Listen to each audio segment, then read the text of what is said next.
Hi everybody, Russ from My Hammers 11. Hope you're all safe and well. You know what I'm going to say. If you're new channel, please consider subscribing. Yada yada yada. I'm not bothered because I want to move on because I want to interview Trev. As you can see, we've got Trevor Sinclair, which is amazing. You know, what can we say about Trev? That hasn't been said. You know, 5 years of the club, over 206 appearances. I think someone mentioned the other day, 38 goals, and more importantly, he says he's one of my 11. Look. Yay! I'll take that, Russ. There he is. He's one of my 11. Not just me. 24% of everyone we've interviewed, you've been in their team, man. Which is, you think about, you know, absolutely. It's because you were, for me, you were part of my most exciting time at West Ham as a fan. You know, sort of that Redknapp era and stuff. And but we'll talk about that in a minute. How are you? More importantly, how's everything been in this world we live in now for you? Yeah, it's been different. Obviously, it's been difficult for everybody. I feel very, very lucky. You know, I work in the media. My job has not been affected as much as many people's jobs have, and I've also got an academy which was affected. But we started back after lockdown on the 1st of June. I've got responsibility of about 60, 70 players from 16 to about 21. And looking at the way my own sons were dealing with it, it was very difficult for young people to deal with. Yeah. So I was really keen to get the academy back up and running. We had groups of 6. We had to hire coaches so we could get the bodies there and get the lads in. But I was pleased to get going. And yeah, life's good. It's been fairly a reasonable transition from being a professional footballer to being a dad and a husband, which is first and foremost anyway. But I've been lucky more than design. I went to live in Dubai, started coaching because my son's coach was crap. Ended up loving coaching and loving mentoring young people who were playing the game, and then fell into a bit of media work, and that's ended up being kind of my bread and butter for my day-to-day work at the moment. So enjoying it, and I didn't really know what I wanted to do in retirement. Really? But I've just fallen into these little niches, and I feel like I enjoy talking about football. It's something I've took seriously all my life, and obviously I like to give a little bit back, and I feel, you know, coaching is my way of doing that, and it gives me that little fix of coaching every day. Definitely. No, I can see that. It makes perfect sense. And obviously, as we've spoken just before on air, I obviously listened to you quite avidly when you're on our Mr. White's show. That's challenging in itself. Yeah. Good old Jim. And it must be weird. I mean, you know, you must be living the whole life on this computer, on your phone, like talking to people and stuff like that. That's what I miss the most. I work in London. I went to London for the first time and it was just weird, weird in the office and seeing everyone. But it was lovely seeing everyone. Although you couldn't hug or touch anyone, you know. But and that must be weird for you guys as well, particularly, you know, obviously with so many boys on, you know, looking after all those 60 odd, you know, boys, like, you know. Just the sort of the banter, typically his arm around the shoulder. You've all got to sort of second guess things, don't you? Yeah. I mean, it's been the same for everyone, hasn't it? I feel like we're lucky because we're just out of that professional kind of jurisdiction. We I wouldn't say we took liberties, but we've been able to get back into things a lot easier. Yeah. You know, we've got the protocols for COVID. We've got the hand sanitizers. We take it seriously. Yeah. But we're in a part of the world where it's not been affected as many as some, especially up north. We're on the coast, and we seem to have kept our R rating quite low. And we took it seriously. You know, we started off with one of post passing drills and things like that. But it's that camaraderie. It's that contact with people. You know, it's something that, you know, we've come accustomed to. It's part of being a human. Yeah. And I've missed that, but just to get the guys back in, it was just phenomenal. Looking at them, seeing how low they were and how happy they were to come back in. Yeah. You know, it made my job. It's rewarding anyway, but it made it even more rewarding. And actually, it kind of presses home how much responsibility you've got over these young people to try and mentor them. Even if they don't go into football, they'll probably play it at a decent level anyway. But just going on and being, you know, a good part of the community, bringing positivity, and hopefully, you know, having a good life through football as well. Yeah, no, it must be. Yeah, it must be a privilege, but also a huge responsibility to have all those. I mean, we've spoken to Jack and Zavon, and obviously Zavon's with the under-14s at West Ham, and Jack's got his own. He's obviously Atlanta stuff, and yeah, it's a huge responsibility, particularly in this weird world where we don't know what the fuck's going on, let alone trying to impasse. You're a dad. I've got an 8-year-old daughter, exactly. and she's taking it in more of a stride than anyone else because she's like, oh well, not going to school. It's okay. I can just watch more YouTube and Roblox, whatever they do. But, well, I think obviously it affects young people a lot less. Yeah. So I feel that invincibility, which we probably all had in our youth, is with them, and that's why they before they came back with us, they were playing in the park together. Of course, we can't control that, but obviously because we've got a jurisdiction and we have to get things in place properly, we have to take a little bit more time. But like the sooner we could get them back, the better. But going back to London, I've been to London a few times, and it's strange. I quite like it, because I wear a mask and no one recognises me, so I can go along and go about the business quite nicely without getting abuse. And also like getting on the tube when it's empty, and it's rather than like sardines. I know what you mean. I used to go in to the 10 o'clock show, so I arrive in Euston around about 8:30, and is claustrophobic. And when you live on the seaside, like a little village, like living where I do. You really do realise how busy London is, and it's just a ridiculous amount of people gathering together, all going places in a rush, and it's quite nice to get. But it's sad, obviously the economy's struggling and all the rest of it. But just going back to what you said as well, Russ, with regards to COVID, as it was building up, through February, we'd actually take it. I'm a father, I'm a coach. There's responsibilities that go with both of them roles, and we actually took our training down to like a skeleton week and started doing online classroom prior to the government making their things. And I was going into shops with masks on because, I don't know if it's because we have not enough PPE, but I was just like, common sense. If I've got a mask covering my nose and face and a pair of shades on, by the way, and I go into a shop and someone sneezes, it's going to be less likely that I'm going to catch that infection. Makes sense, So we had masks on and things like that prior, not in training, but prior to the government saying that it was going to be useful and it could help stop the transmission. So I don't know. I think sometimes you just got to use your common sense, look after you and your family, and hopefully, as a country, we can get through it. Yeah, you do. I mean, it's funny you're talking about not being recognised and stuff. I was at the this is totally unrelated, but I was at the co-op. I was at the co-op petrol station. That's the life I live. You see, co-op. You see, none of this shell garage. Co-op. Name dropping. And I'm going to drop a name because Kenny Brown was getting petrol next to me, and he had his mask on. All right, Ken, because I've interviewed him before, and he went, "How the fuck do you recognise my face?" And I was like, "Well, because you just got out the car and then you put your mask on." But it's crazy when that happens. But but football's back, and it's great that football was back for that. I think it needed to be back just to improve the morale of the country, and maybe not so much for Watford fans, but for obviously West Ham fans, it's all improved the morale for a while. But it was good to get back, and I know what you mean. I mean, obviously, I'm fortunate enough to be one of the 300 there, and I mean, it's not as horrible, but I mean, I get home in 20 minutes. Now I get a car park space in the ground and off I go. Privileged. Very selfish, that, Russ. It's very, very selfish. But I mean, to be honest, like all I do is play music there. I just play the Bubbles music, and I've done it for 20 years. And it's like, fair enough that do they really need me there? Probably not. But I'm not going to complain because that's the atmosphere. Yeah, exactly. The atmosphere. Obviously, we've been doing the Bubbles since I was there and way before. One of the things I couldn't get my head round, and I don't know who this is, who's responsible for this, is Upton Park was always Upton Park. And all of a sudden, when we were making the move to the London Stadium, it became the bowling ground. And I just didn't get my head round that because we'd never, every time we spoke, to teammates, to coaches, to any of the fans, it was always Upton Park. And then all of a sudden, when we were moving it with the bowling ground, I was like, all right, whatever. But it's one of those weird things where it's a different school of thought, isn't it? It's called. It's always called the actual post was when it was there. The postage address was the bowling ground, Upton Park. So it was a bit of both. But I don't know. I always called it Upton Park.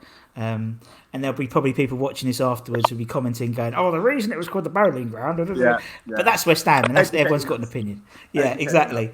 And that's the thing. But we'll see. And obviously, in a new season starting soon, we'll see how it goes. Yeah. We'll see how it goes. We finished after lockdown. We went into restart. I thought the boys were outstanding. Especially when we really needed the points.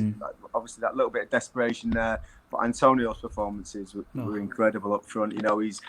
How bright he was, the way he held the ball up, his movement was so intelligent. His finishing was exquisite, powerful.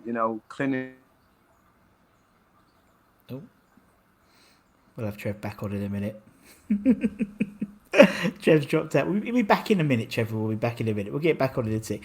Don't forget, everyone, we've got all September rather, we've got our game show nights on Thursdays. So make sure you stay in touch for that. Subscribe to the channel so you're made aware of any time we put them in, because it's really, really important that we try and raise as much money as we can for iron supporting food banks. We've got a goal of £20,000. Trevor will be back on in a minute. Or is he back in? Oh, no, he's gone. He'll be back in. We've got a thing of £20,000 to win to get by the end of September, and I am confident in the West Ham community pulling together and getting that figure involved, because we need to, basically. I know everyone's losing money and lost jobs and things like that, but there's a lot of people who are worse off than a lot of us. So there he is. He's back in. He's coming back in. He's coming back in. He'll be back in a minute. Sorry about that. I got a call. I just rejected it, but the screen went off. That's all right. I can't see. I can't see you though, Trev. So I can't see your camera. You can't see me now. No, I've just got a black screen. Oh right. Did you not? Yeah. Did you see me before? Yeah. Come out and come back in. Come out and come back in, man. I'll get you out. Come back, and it might be all right. We'll be okay then. Wait a minute. What about that? Oh, there we go. Fantastic. It's all right. I was just filling in, Trev, because we're doing some charity work for Iron Supporting Food Banks. So I'll just get the people. Anyway, I can't even talk about Antonio, man. Yeah. Yeah. So, I mean, I got asked a couple of times of West Ham fans, surely Antonio should be in the England squad. And thinking back, listen, if he played the whole season like the last 5 or 6 games, he'd be in there. So I think more of the same, and I think it's inevitable he will get the opportunity, because I think he does bring something different. His physicality, his movement, the way he scores all different kinds of goals as well. He's good in the air, and he can play different roles. So I think he would be valuable if he can keep up that form in the England squad. Because at the moment, I don't feel we're overly strong in the centre forward position. I think there's a couple of players in there where they're scoring goals, but they're not like the exciting players that maybe we used to have. And I feel like there's definitely an opportunity there coming up for Euros next year. That'd be something that I'd be saying if I was Antonio's coach. That is a carrot there. That's a goal that you can achieve. So let's see if you can get there. Yeah, and you speak from a very valid position, Trevor, doing the same thing in 2002, which we'll come to as well. So we'll come to that. What I like to do, my first question, 13 minutes into the interview, so that's not bad for me this time, is when I interview fans, I always ask them why they're a West Ham fan, what is their origin story. But for the players, I like to ask about how you joined the club, because obviously you came, it was in January, and absolutely, I mean, we talk about players going cheap at the moment. Yeah. In a generic sense, nothing specific, and you were effing cheap, to be honest. Got a bargain out of you. Yeah, what happened? What happened with the whole transfer? Well, I take that as a compliment, because at the time I was having a bad time at QPR. Yeah. I was in my 5th year at QPR, and I'd had some really good times. The club had promised me, we were going to strengthen, and all these different projects that chairmen and directors promise you, and managers. And before you know it, Jerry Francis had left, because Les Ferdinand and Darren Peacock both got sold, which was something that when I signed my contract with the club, they said they were going to keep. They were kind of 2 best players at our club. I think Les went for stupid money, and he was a massive success at Newcastle, and Darren also. Darren Peacock went for a good price, and he did a great job at both Newcastle and Blackburn. So it was the club went back on the word, and then Jerry had enough. Jerry Francis, he left. And then we got new managers in, and it was getting kind of painful. I thought, from my ambition, I was kind of doing what I promised I said I was going to try and do, which was getting the under-21 side. I'd done that. Got in the England sat in the England squad, did that. The scoring was, highly rated in the Premier League, and I just wanted the club to back up what they'd said and bring in good players, to support something that we could do together. And it wasn't happening, and I was ready to go out. I picked up a bad injury, and on the back of me coming out of that, I think Harry Redknapp knew me anyway, because me and Jamie played together in the England under-21 side. We won a tournament in Toulon and ended up going to Jamie's house for his 21st birthday party. Stayed at a hotel, but ended up dragging it out and staying a few extra days and stayed at Harry's. So he knew who I was. I knew who Harry was. So there was already a relationship there. And then obviously getting the call when I was desperate to leave. And I remember actually watching a game. You were playing in the cup, and Samasi Abu was playing, and it was an exciting, dynamic team. You had some young players who looked class, your Rios and stuff, and it just looked like a really good bunch of players. I think Johnny Hartson was playing up front, and I actually watched the game. I thought, I want to go there, but because my confidence was low, I was thinking, how am I going to get in that team? Because they played really well. But I thought, you know what, I've got to take this. I've got to back myself, and I've got to work hard if I can't make myself into that team, and I'll work my way into it, because that's what I've always done with the clubs that I've been to. So I've got myself into the team first game, and it couldn't have gone any better.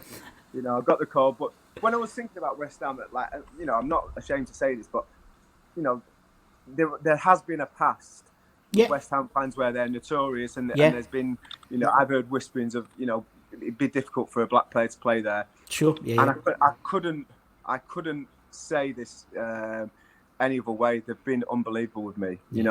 From the day I arrived to the day I left, and even now, I just feel I've got a really good rapport with West Ham fans. Definitely. I think they get me. I weren't the most talented player, but I feel I was 100% player, and I give my all for the team, and they could see that, and they appreciated that. And I think that is the ethos of West Ham fans. They don't mind if you're not the best player, but if you go out there and give everything for the shirt, they'll be having you all day long. And luckily I had a good team around me, and I was able to achieve a few good things there. And when I look back on my time there, it's probably my happiest time in my career, the 5 years I was there playing for West Ham. Oh, definitely. I mean, I think you don't do yourself a disservice there, Mr. Sinclair, I believe, in terms of saying, because obviously, that time, as I said, you force yourself into the England squad as well. I was looking for all your goals. Like, someone put a montage on YouTube, and you never scored a tap-in. At West Ham, it was never a simple little couple of. It was always like coming in the right wing and chucking it. It's like fucking hell. And it was just part of that time, part of that fantastic time of West Ham, where it was like, you're right, it was like a soap opera. You had the young pretenders, you had the Joes and Rios, you had the older heads, you had the Razor, you had Monks, you had Ozzy Johnson, DiCadio. It must have been an absolute blast in that dressing room. You must have had so much banter. It was unbelievable. I mean, even my first day, there was two things that I'll remember for the rest of my life, because I was crapping myself, because I've been at QPR 5 years. And, I've gone from the bottom there where I didn't even get on the bench to being probably their kind of most valuable player to sell, and then was on the after the injury, struggled, and then I thought, I'm gonna have to do all this again. But I got so comfortable there that I was nervous just for training. I was probably more nervous for training than I was for the game a few days later. Anyway, for training, we were doing a little ronda, a little circle before we started. And I just remember two fans running across the training pitch at Chad Relief and saying, "Sinclair, you're shit." And I was like, I was nervous anyway. And that just, all the lads just looking at me, brought a couple of your fans with you, Trevor. And I was like, oh, no.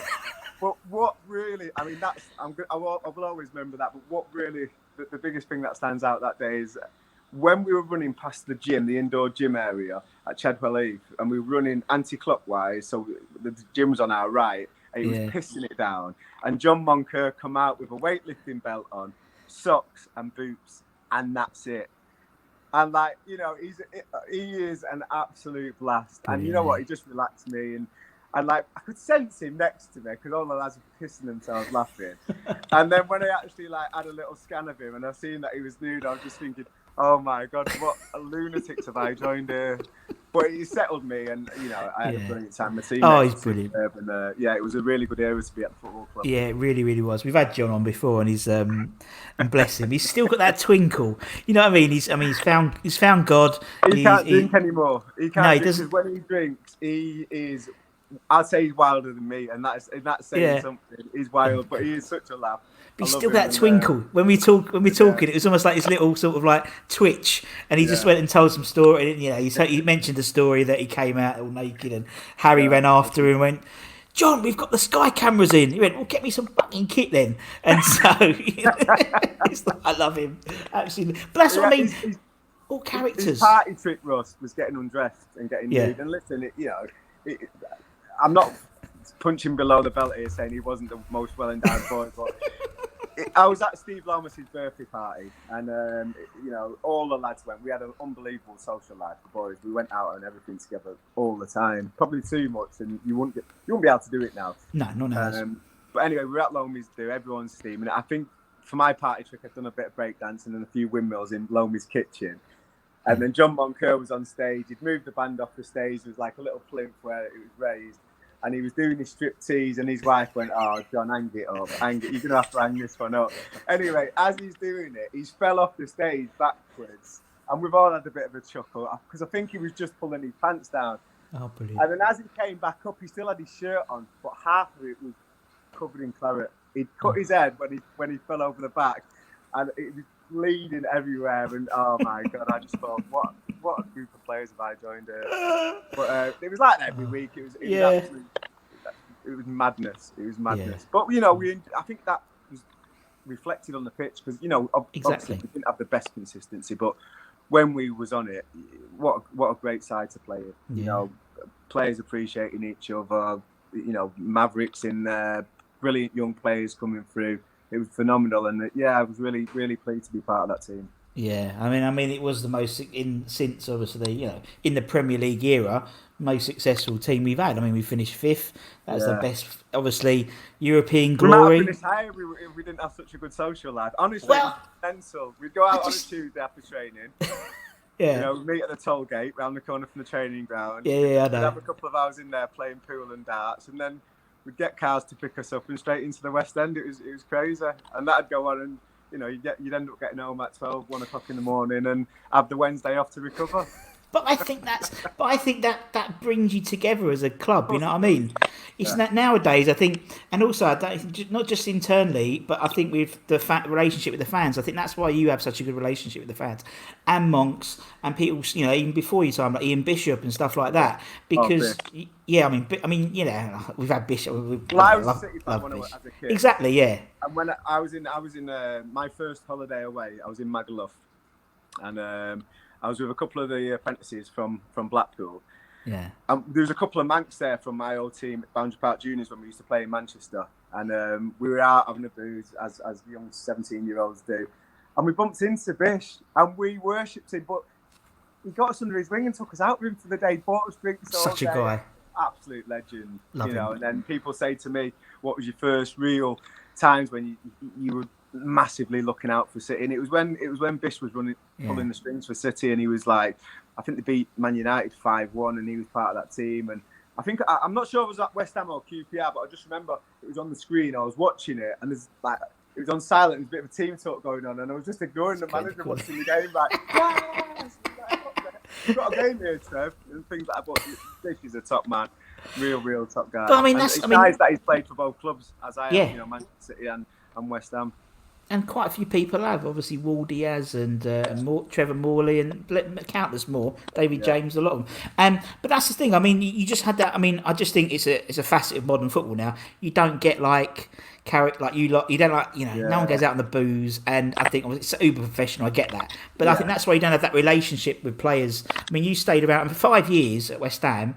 Nowadays, if you get 5 years out of a player, they're a club legend now, and they're lauded. But actually, nowadays, if you get 2 years out of a player or a manager, you've done well, and that's something I miss. I think I miss that sort of. There doesn't seem to be many characters in the game now. Do you know what I mean? I think it's just the way the game's evolved. Yeah, I think there is characters, but you keep it back a little bit because you don't want to come across as someone different. Jack Grealish just having his socks exactly. down, Yeah, I was about to say that. And that's nothing. Do you know what I mean? If you think that's kind of being outlandish, it's a joke. So players are not encouraged to be themselves and bring any kind of individual personality to to a team sport now, which I think is a big miss. Yeah. In my days, it was huge, and it made the game a lot more colourful to watch. Oh, you're great. Yeah, it makes perfect sense. You're right. And anyone who does stand out now just gets, victimised and, for being cocky. It's like, well, no, it's like, funny, in your, look at the way Di Canio would conduct himself, and he was a legend, and so, it is what it is, but it's a shame, and I think it's also the fact, because football, so it's uber professional. There's so much money in the game. Obviously, I used to live in Loughton, and so Loughton, a lot of obviously Paolo lived in Loughton, and a lot of players lived in Loughton, and you'd see him walking into Safeways and stuff, and it'd be like, oh my god, Pete Butler. But nowadays they're all in high-rise Canary Wharf apartments and stuff. It's a shame, but it is what it is. That way. Yeah, and obviously, we haven't even touched on European glory as well. The 1999 Intertoto Cup. Oh yeah, yes. That was. I love that. I love that tournament when we were in it, because we got away to a few different places. Yeah. There's another story involving Monks when we was there, because we had Davo, Suka, and Igor matching the squad. And they took us out on a shooting day. But it weren't like, you go to a big warehouse where it's professional and it's all safe and all this. It was just, he took us to a woods and started getting out these ridiculous weapons, AK-47s and this, that. And I don't even know what they were. So we had a shoot of it. Yeah. And then Monks being Monks, he got start bollocking naked again. And he ran out into the field, like mossland and grassland and a few trees. And he was about 100 yards away, and like Davo and a few of Davo's mates, who took us out. Like, no. That it hadn't been cleared for mines. Oh, and the blood and the colour of Monks, you could just see it come out of his face. He absolutely cacked himself. And we did. I was like, oh my God. So he almost had to try and follow his step the way he'd come. Oh, no. But he's like, he's like Benny Hill. He'd do well to follow that. And I was like, anyway, he got back safely, and the sweat coming off him was ridiculous. But I think that was the morning of the game. You wouldn't even imagine anything like that happening in Croatia if you were playing in the UEFA competition now. No, exactly. But stories galore. But that competition, I really enjoyed it, and it was brilliant. In the final against Messi, it was superb to win a bit of silverware with West Ham. Yeah, exactly. That's and people talk about it, but it's like, I'm not being funny. It's a European competition. We've won fuck all since since 1980. So I'll take anything. You know what I mean? Monks talks about Suk. He told me a story about Davo, in that Davo was obviously likes to play the market, the old stock market, and he told John about a good tip, and obviously Harry hears it about it as well, obviously, as you would imagine. So they're both hearing about the tip, and it goes absolute tits up. The tip does, and they lose all their money. And then at training the next day, Davo was in, and Monks takes him out, clean out. Literally takes him clean out. I think Trev's got a call. He's a very, very busy man. I'll tell everyone else the story in case they have. And Davo takes him absolutely. Monks takes Davo clean out, absolutely clean out. And there we go. He's back. He's a busy man, so he's having lots of people calling all the time. He says, "There he is." Oh no, he'll be back on. So anyway, so literally Monks takes Davo completely out, 2-footed tackle, and and here he is again. He's a popular man. He's getting all these phone calls. That's the trouble with Trev. Sorry, mate. Sorry. It's all right. Don't be silly. Back in the room. You're back in. I've got to press something now, Anna, so you can see me. Yeah, I've got to see you. How do I do that? I'm absolutely useless with technology. What is it with football players and technology? Because everyone, I think it's my age. I just think it's everyone. Honestly, it's everyone. Everyone can't do. Camera, yeah. Yeah. Come on, boy, sort it out. It's all right. Don't be silly. It is a weird one. Why do you have to use this platform anyway? Just because it saves me a lot of time later on. Right, okay. On Zoom rather than anything else. Hard to edit afterwards and stuff. Yeah, it just takes time, really. It takes a lot of time to edit it afterwards. Where it's just done. I record it and it's done, and it is what it is. We can carry on chatting, Tev. Doesn't matter. Everyone can see you. Everyone knows you're on, so it doesn't matter about that. And then obviously we'll just carry on chatting. So obviously after that, you managed to get yourself back into England squad, which was amazing. I mean, that was great from a fan's perspective because it was just like, having a West Ham player in the England squad. Yeah. But for you, it must have been absolutely incredible, man. It was, and it was one of them where I'd been in the squad a couple of times whilst at West Ham, but it was kind of almost like the big clubs were well represented again.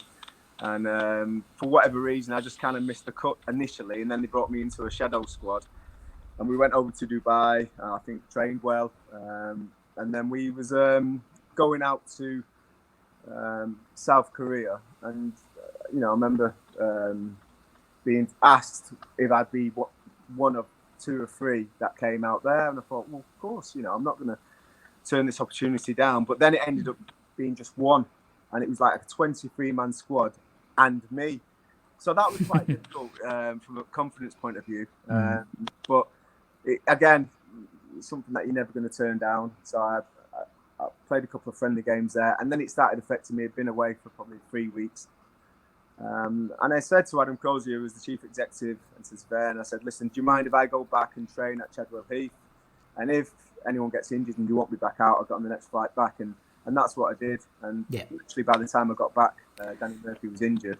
I had a couple of days at home, little cuddle with the wife, a couple of glasses of Shiraz, and went back out there and felt recharged. And got in the squad, obviously in the 23, then the squad was announced, and then I was in the squad for the World Cup, which I thought was just going to be a supporting role. I understand when I'm a B-side of a vinyl record, I wasn't going to be one of the mainstays in the team. But the way it worked out, I ended up turning that about and starting 3 games, but playing the majority of 4 games out there. And it was a dream come true playing in the World Cup, something that one of the ambitions as a kid. And to achieve that, it was amazing. Just a shame we couldn't go further than the quarterfinals.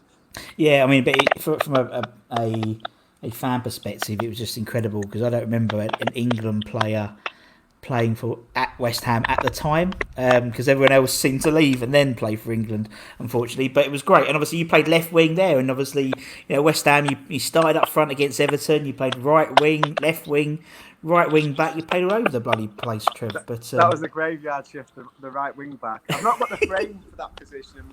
I was about 12 and a half stone, and that was it if I was looking after myself. And to do that, I mean, you've got to be a steeplechaser to do that role. Yeah.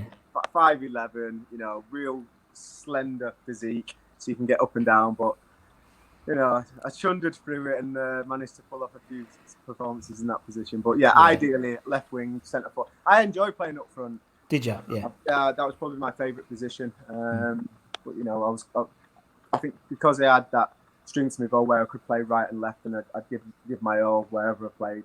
I was always utilising them positions more often than not. Oh, definitely, and you have a great accolade of my granddad, God rest his soul. His eyesight was going when he was at West Ham. I don't know how we allowed him to drive, thinking about it in hindsight, because he couldn't see. But basically, anything that was done good by a West Ham player who was black was Trevor Sinclair. Wow. Only player on the pitch, that man. Only player on the pitch. It could have been Shaka doing a save, but it was Trevor Sinclair. Bless him. And I always remember so highly of all that stuff. Right, let's get on and talk about your 11. So, as I said, what we do is everyone we get on, bar your former boss, actually, Mr. Redknapp, actually, he didn't pick an 11. But everyone else, and Ian Bishop actually, has picked an 11. So the idea is we pick 11 players. We try and do a 4-4-2 of the players that you played with at West Ham. So obviously 5 years, a good spread. Phenomenal players. So be interesting to get your thoughts on this. And obviously you can say honourable mentions. So you might want to pick someone and not piss anyone. And it's only just a giggle. We all know it is. So we'll go through in goal. Right, in goal, it's a tough one because obviously Ludo was there, but he didn't play much whilst I was at the club. It's got to be between David James and Shaka Hislop. I think for pure ability and performances, it's got to be David James because I remember being at the club and he saved us so many times. Phenomenal keeper. But, a very honourable mention to Shaka, who was an absolutely wonderful man. Beautiful human being, as Brendan Rodgers would say. I loved him to pieces. His family, Desha and all the kids and that. What a marvellous man he is. And yeah, it was a pleasure to play with him. But I think just on performances alone, JMO was ridiculous. You know, he was 6'5", whatever he is. Yeah, it was some stature and an incredible goalkeeper as well. But like most keepers, and Shaka aside, most keepers I've played with are barking mad, and JMO unbelievably fits that bill because he is an absolute crazy boy, but brilliant goalkeeper. Oh yeah, fantastic goalkeeper, and you have to be. I think have to have that slight sort of craziness to be a goalkeeper, don't you? I think, to be honest, when you look at them. But yeah, he's a good man. And Shaka, going on to right back. Go on. It was a tough one because probably a little bit of not jealousy, a little bit envious, because there was a year when I was at West Ham where Sebastian Schmel won Player of the Year. Yeah, and he was top drawer, and he had an unbelievable engine. He wasn't the most technical player, but he was a great lad, and he was game as they come. So he's definitely coming into the reckoning. But he did beat me to Player of the Year that season, so I'm not going to make him right back. A bit poisonous in that way. I'm going to have to say Glenn Johnson. Yeah. Glenn was... He worked at the club a long time. I think he only played about 15, 18 games for the club. But I remember him coming through as a youngster, and I think he was 16, 17. And this is kind of when I was at my pomp. You know, I was the most powerful. I had experience, and I built my upper body up working with Paolo in the gym, with the other boys. And I remember a ball was about 10 yards, and we both sprinted to it. And we kind of got there together, and I thought, he's only a young pup.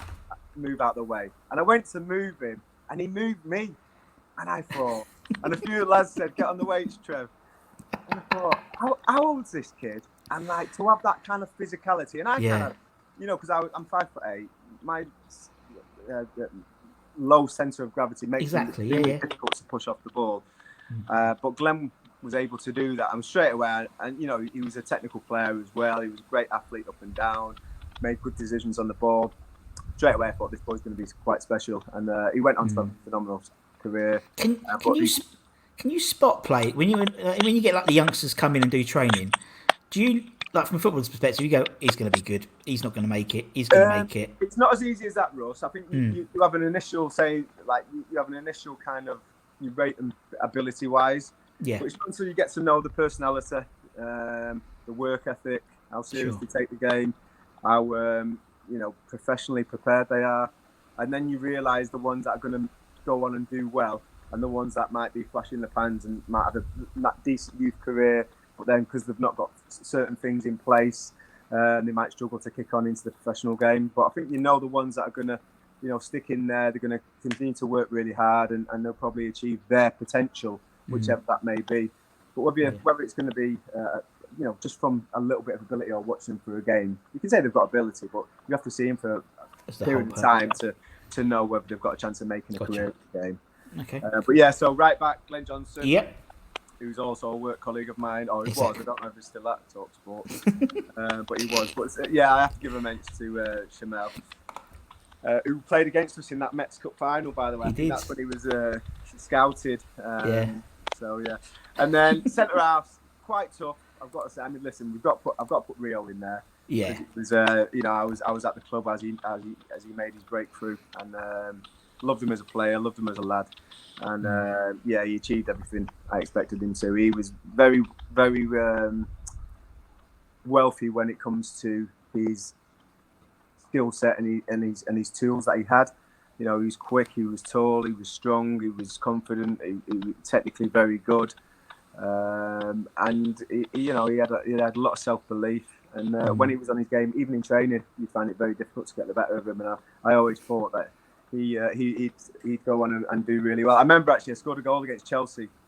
I think I didn't lobbed the keeper as he came out, and I ran into the corner, and the fact that there was limbs everywhere, the fans were going mad, and I'm one of them. If I score, if anyone else scores, I'm all over him anyway. But if I score, because I think I was quite an unselfish player. I weren't bothered about me getting all the headlines. I just wanted us to be successful as a group.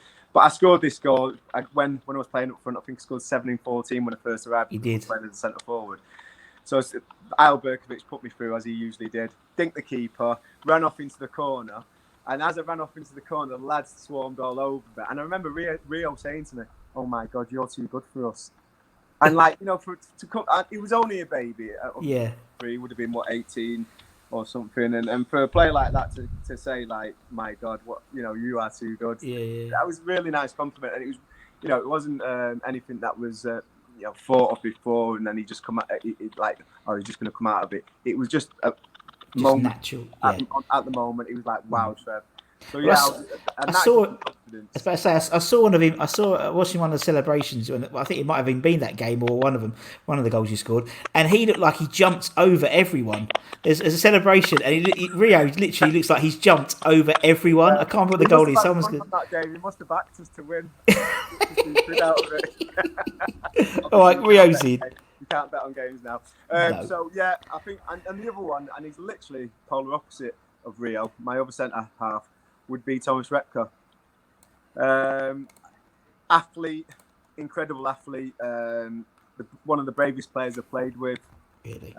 You know, he put himself in front of a car. It meant us avoiding conceding, and an absolute diamond as a man. You know, didn't speak unbelievably brilliant English, but he was a team player. And if you hear the saying, "Oh, you'd have him in the trenches with you," you would have Thomas Repka in the trenches with you. Because he's that kind of character, and I think he would give a great service to West Ham, and someone that I actually, really like as a person. Quite a genuine man, and he'd have to go in there. And I think they complement each other in the back four there. Rio could be the silky one, pick up and like sweep a little bit, and he could just go in and head everything. A little bit like his relationship that he had at Manchester United. Yes. He'd be my other centre half, but I have to give mentions to Ian Pearce. Oh. Who's absolute diamond, lovely gentleman again. Razor, he was my best mate at the club, which Harry had to split us up because he wasn't good for me.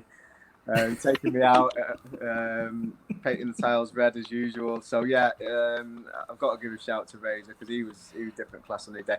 And Christian Daly, Christian, he could play right back as well. But when you talk about phenomenal athletes, Christian was right up there. Again, one of them players that would give everything for the cause.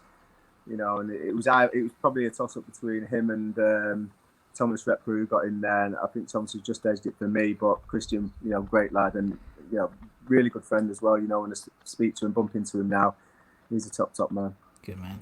All right, Thomas. Going into left back. Yes. Yeah, left back's quite tough. I'm gonna say Dixie, because probably most people do, but the reason I'm saying Dixie is not really Dixie when I played with him, because he wasn't that good when he came back. Let's be honest, he weren't that good. Even to get on the pitch, he'd done well because his knee was in tatters. Yeah. But it was when I played against West Ham for QPR that he's got into this side, because he was a nightmare. He was aggressive, he was challenging. Especially for you, when I was playing on the right for QPR. He kind of, he had good experience. He was a bit older than me. So, he was really a fantastic footballer when he was at West Ham before he went to Liverpool and picked up that injury. But not only that, he'd worked so hard going the other way. More often than not, he'd get the winner, from a free kick or penalty. And he'd affect the game in the final third for West Ham against me, which not many fullbacks did at the time. People say he was the most difficult fullback you played against. I think it was Cole there, Ashley Cole. And I'm kind of struggling after that. Like I always thought, like if I was on my game, I would get the better of most fullbacks. But I think Julian was one of them players who caught me when I was quite young and was able to get the better of me. So I'd have to say Dixie. But I've got to give a shout out to Potsy as well, because Potsy played there for quite a while when I was at the club. And talk about the ultimate professional. That was Potsy, 7 out of 10, week in, week out. Always there on time for training, so reliable, and a real good team player. So I definitely have to give him a mention as well. So there's my back four keeper. I'm not in this side, by the way. Oh, okay. Yeah, I'm not in this side, so I'll be assistant manager or something, or a mascot. On the right hand, so I think my midfield's very strong, and it goes with the time the era I was playing at the club. On the right, I'm going to put Joe Cole. Yep. The Maverick. Seen him come through as a kid. Took his first Premier League goal off him because it hit my oversized backside, or if you listen to Harry Redknapp, my oversized backside on its way for a 25-yard shot. claim that goal, but then give him it on the plate for his first league goal when I pulled it back. I think it was against Bradford where I pulled it back and said, you want a cherry on top of that. But, talk about players with no edge. He's such a lovely lad. Talented, no ego, works his socks off, wants to learn, wants to improve. And it wasn't a surprise that he had the career that he did. I mean, potentially he could have done even more. But, when you're talking about the titles that he won and how iconic he was in that period for Chelsea especially, but coming through for West Ham, there was no hesitation in my mind that he was going to have a really bright future. And, just one of them players who don't want anything off anyone. He's prepared to work through himself to get what he needs. And he did that superbly well. So I put him on the right. He's benched me, hasn't he? Yes. And then centre-halves. I've kind of tried to go for a balanced team. Yeah. So centre midfielders are going to be Mark Vivianfo. Oh, God bless him. Yeah, God bless him. Gentlest giant I've ever been in a changing room with. Absolutely phenomenal athlete. Technically superb, which is usual coming from the French teams, and then just a really gifted person, really giving, selfless person, work his socks off, not looking for any stardom, just wanted to get on with his job and do it to the best of his ability. So he was brilliant in there, and so combative. So he'd win a lot of individual duels. He'll take control of that centre of the park, and then in there with him to complement him, Michael Carrick. So Michael did everything in the game. I think he was unfortunate not to be more successful for the national side. Yes. Domestically did everything. I almost took him out the side for playing for Spurs. But I'll keep him in there just because he's a lovely lad. He's a Geordie lad. If you've met him, you won't think he's got two quid to rub together, and he's just a really good person to be around. And as a footballer, technically wise, I think he was underappreciated for probably 3/4 of his career. But stunning player and someone who I'd always have in the team because he knows how to look after the ball. He's got great vision, and he's a real team player again. So he'd be in there. On the left-hand side, probably not a team player, but an absolute unbelievable player. I've got Eyal Berkovic. Oh yes. Eyal. I mean, I played with him. For my first games at West Ham, and he stayed for a while. He was just phenomenally talented. If we had an 8-a-side game, if Eyal was on his game, he could have the 7 worst players, and him and his team would win. Really? That's how influential he was. He was about 9 stone wet through. His change of movement was ridiculous. He played ahead of it, a little bit like Scholesy. People say about Scholesy, played for the future. Eyal was exactly the same. His weight of passing and the ability to pick out forward movement, which I did quite a lot, and me and him really did link up really well. He's a funny man. People might not know that about Eyal, but we played a game in Denmark pre-season. I think this was for Man City, so I played in City as well. But we played a game pre-season and in Denmark, and there was a Jewish wedding at the hotel we were staying at, and Eyal's a big name in Israel. Anyway, they were all over him, and they said, "Oh, please come." And me and Eyal were rooming together, so we sneaked up into this bar. We were not supposed to be drinking, but we had a couple of shippers, and Eyal ended up getting on stage, and he was unbelievable. He was on there for about 15 minutes, and he was speaking Hebrew or whatever it was. I didn't understand it, but looking at the reaction of the 300 people that were in there, he was a funny guy, but he was funny with us anyway. And I got a lot of time for Eyal, and I'd love to know what he's doing at the moment because I've not heard from him for a while. So but Eyal Berkovic, super talented, and he'd take there. Obviously, big emissions from there. Frank Lampard, he was superb while I was at the club. Yeah, obviously not got the best rapport with the fans, but he was phenomenal. He was really good young player. He just wasn't there long enough while I was there. John Moncur has to get a mention because I watched the Bradford game recently, and he surprised me how good he was. And Steve Potts, captain of the club, again one of them players you want in there when it gets a little bit lively in there on the pitch. You want him with you because he'll throw himself into anything. They're a few lads that I've not picked, but they could quite easily have got in. Easily. And then go into my forward line, which I think it's probably the most difficult thing for me because there's so many players. I'll name the players that are not in the squad. Okay. So Paolo one shot. Yeah.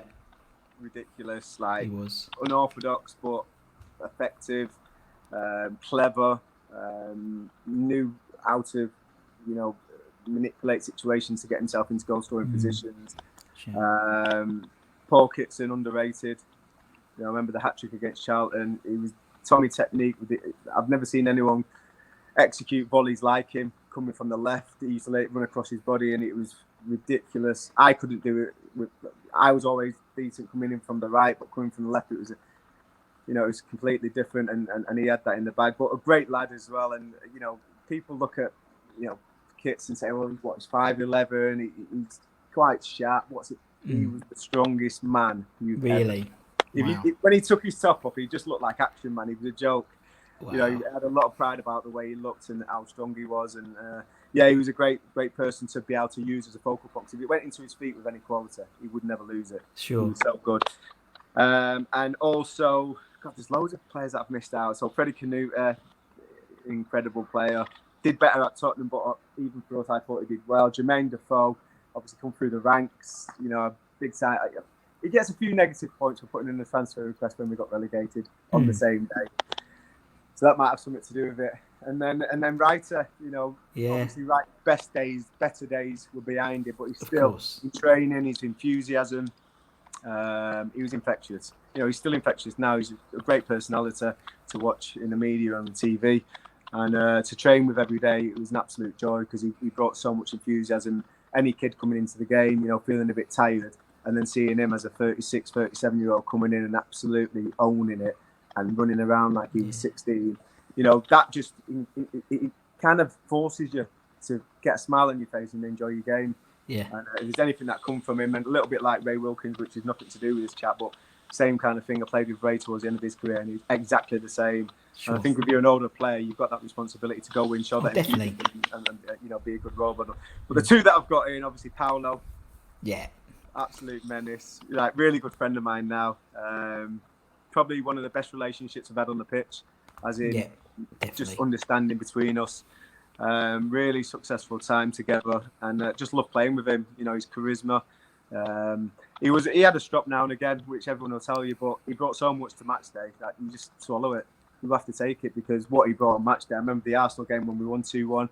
He won the game for us. We were crap, and he turned Martin Keown inside out, twisted his blood, and dug him a grave all at the same time. And his finishing was phenomenal. And just one of the best players I've played with. So he has to get in there, of course. Yeah, and might be a bit of a surprise, but Johnny Hartson, it would be his partner. And I didn't have that long with John, but John, if John was on his game, possibly as close to Les Ferdinand at being impossible to defend against. Yeah. I remember telling him before one game, we were playing against Blackburn, and I played up front for QPR a few years earlier, and Colin Hendry had left a bit on me. He was writing his pomp, 6'2", whatever he was, and he kind of bullied me a little bit. I was a young centre forward playing in a quite weak QPR team, and he broke my finger on the same day, and it kind of affected me a little bit. And when we were coming up to it against him this time, John was our centre forward, and I said to John before the game, get into him. He bullied me a few years back on the pitch. I think John had scored 2 in the first 20 minutes, unbelievable leaps, headers, and I think Colin came off after about 40 minutes. He'd absolutely bullied him, and I felt a bit sorry for him because I'm not really like that. Maybe I shouldn't have said anything, but John was phenomenal. And as a teammate, he could run, he was good with his feet, he scored all different kinds of goals. But if you put it into that second 6-yard box, there's only one winner. And I'm a bit sad that I didn't play with John for longer because, I've seen him coming through from Luton to Arsenal, and he went on to have a superb time at Celtic as well. And it was an absolute joy to play with John. And it's nice to have that yin and yang, with Paolo and him up there. Definitely. I would love to have been a part of that. Feeding them to and assisting them to, and that's my team. That's my team. You didn't pick yourself, Trev. So unfortunately, you wouldn't be able to do that. So that's the trouble. Right. But oh well, what a shame. That's my team. That's my team. Cheers, man. Honestly, it's been an absolute dream, Trev, to interview you. It really has been, and thank you so much for your time. and everyone watching or listening on YouTube would appreciate that. So thank you so much, Trevor. We, as I said, you're one of the as you said, one of the guys who still interacts really well with the West Ham fans on Twitter, and everyone respects that from a fan's perspective. It's the new, no one, particularly now, you can't do selfies or autographs. A tweet and a follow is just the same nowadays. It's brilliant. So thank you, Trev, so much. Enjoyed reminiscing, mate. Thank you, absolute pleasure. And obviously, thank you to everyone for watching. Like, share, subscribe, and for me and Trev, take care, everyone. Stay safe. We'll see you again very, very soon. Take care, everyone. Bye bye.